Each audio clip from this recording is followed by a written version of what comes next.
Hello, YouTubers. This is Sergio, and I'm with a mother who has family members or had members in the military service, and we are here to get her view on things. So, my first question is, how many sons do you have? I have three sons. How many signed up for the military? That is a trick question because I have one that signed up that wanted to be an officer since he was 4 years old. He knew that that's what he wanted. And so it wasn't a surprise when he signed up. He was 17, done with high school, and he signed up. And he is an officer today in the military. My third son had talked about wanting to go to a military school where you're not in the military per se, but you get an idea of what it's like. And he dropped out within 12 hours of school and came back and went to public school. My second son, it was a total surprise when he joined because he never talked about it. Um, he never showed an inclination towards it. I mean, he played Army with his older brother and stuff, but I never knew that that's what he wanted to do. So it was a really shock when he told me, I'm leaving for boot camp. So, yeah, it was a big surprise. How did you feel about all of this? Well, when my oldest boy left, it was tears of joy in that he was fulfilling what I thought he really wanted to do. But it was tears of fear when my second son left because I thought he was such a kind hearted, gentle person. Um, he was really an introvert and is really an introvert compared to his older brother, and I was really fearful for him. What interactions did you have with them once they left for basic training? Well, once they leave for basic training, they have a period of time that they're not allowed to talk to family members or friends because the military wants to really inundate them with military life and their expectations of them. And so I think it's like 2 or 3 weeks you're not allowed to even talk to them. And then after that, they get well, during that period, you hear from their instructor that they did arrive, that they are safe and sound, and that you'll be hearing from them in a few weeks. And then in a few weeks, you start getting letters from them, and you can write them back. And incidentally, I want to tell you that there are things you're not supposed to send them because I I got my kids in trouble without meaning to because I sent them things that were forbidden and I didn't realize that. Like one of the gift packages, I sent them candy bars and cards and candles and, just things that I was thinking, what could they have that would make things less yucky for them? And yeah, they got in trouble because of me. And so you need to know what you're allowed to send and what you're not allowed to send. You're allowed to send pictures and letters, basically. Did anything happen while they were gone that particularly stood out to you? Um, my oldest boy had been a competitive runner, um, and he was in really good shape when he left. And one of the things that happened with him was when he was able to call me, he was really sad and he said, Mama, they're not letting me run. I have to run with all the other group and they're only running like 3 to 4 miles a day. And so I told him to put his drill instructor on the phone, and I told his drill instructor, you have to let this boy run. It's part of his well-being in his head, and he's used to running 10 to 12 miles a day. And so the instructor was like, is that right? And I'm like, yeah, really, it's true. And so that's when he found out that my son was a really fast runner and had won a lot of trophies, and he started running him against other runners to see who was faster, and he usually won. And then my second son, when he was in, he fell from one of the high, what are those things, obstacles in the obstacle course, and twisted his ankle really bad. And he was getting close to graduation, and he didn't want to be cycled back through, because if you can't accomplish all of your goals, then they make you start all over from scratch, and he didn't want to do that. And so he just had them bind his ankle, and he sent me pictures of his ankle. It was like huge and purple and black. And he just had him bind it really, really tight, and he finished boot camp with a really bad twisted ankle and did all the marches and all the runs and everything with his ankle that way.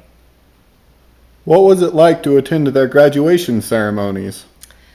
It was really cool. And if you have a child that is going to go and do all this hard work, the least you can do is show up and watch their graduation, and attend and be a supportive family member.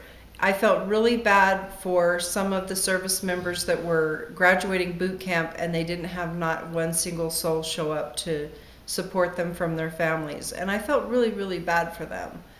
Um, and as a side note, I'd also like to say that when you have a child who's going to be commissioned as an officer, that's also something you need to go and watch, because that's also a huge, huge accomplishment for them to go through that ceremony, and they make it very special when they do that. And so you need to go as family members, and as many family members as can go needs to go. What was it like when they came home? It was kind of funny when they came home, because I was expecting them to be like neat freaks, clean freaks, and they weren't.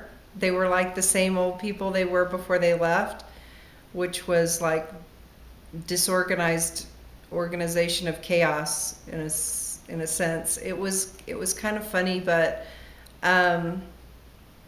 they were more active. They were more driven in the things that they wanted to accomplish, and they were used to getting up early and doing things, and not wasting the day. It was good for them, and I would say that if you have a child that wants to go into the military, you need to support that, because it's going to be good for them. And on the other hand, if you have a child that doesn't want to go into the military, don't push them in that direction, because they're just going to hate you, because it's really hard. What they go through is really, really hard. And so it needs to be something that they want to do. In what other ways do you think their experiences have affected them? Um, the only thing you can take with you for your whole life, for sure, are your experiences and the things you've learned. Everything else is here and then gone. And so, even when you die, the only thing you take with you are your experiences and the things you learn. And so, I think that it was just an overall good experience for them, even if some of it was really, really hard. And part of getting along in the military is learning how to deal with difficult people, and people that you don't like, and having to work with people you don't like sometimes, and that's part of life. And so that's why I thought that was really good for them too. Do you have advice for those who want to join, or their loved ones? Yeah, I have to admit that I really, really have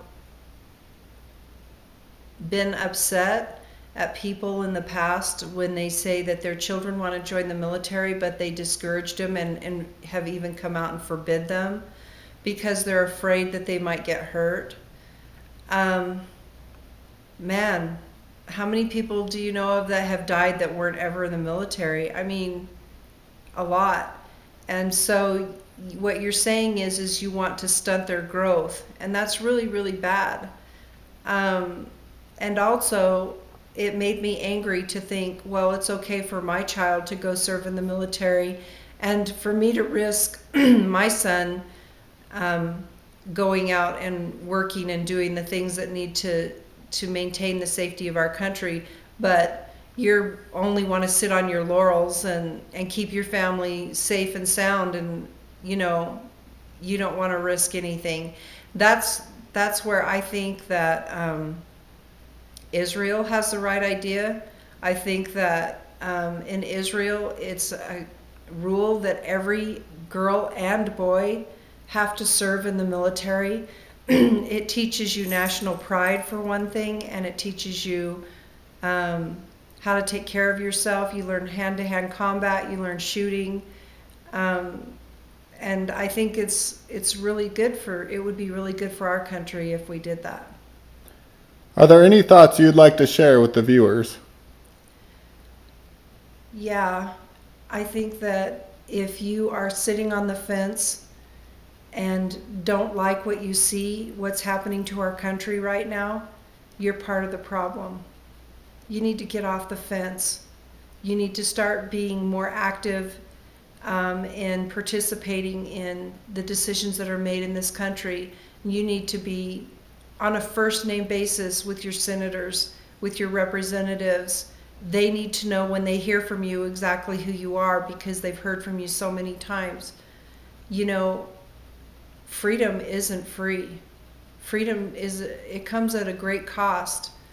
And one of the things I didn't mention before is that my whole family, my grandfather fought in the wars, my dad was in Korea, and I have a best friend that was through Desert Storm, and she and all the others that are like her have really, really done what it took to keep America great. And if you're not willing to do that, then I wish you just pack your bags and leave, because this country needs people who are going to be patriotic and who are going to support our troops. And sometimes you don't support the war, and I understand that, but never look down on our troops. You know, they're sent where the upper echelon of this country send them, and if you don't like where they're being sent, then that's why you need to be involved in government, and you need to be involved, you need to have a voice, and you need to, you know, make yourself heard. And I really, really feel very strongly about that. Well, I'd like to thank you for your time and thank our viewers for watching. Remember, this is Sir Jill, and if you like this video, please like it and feel free to subscribe. See you all later. Bye.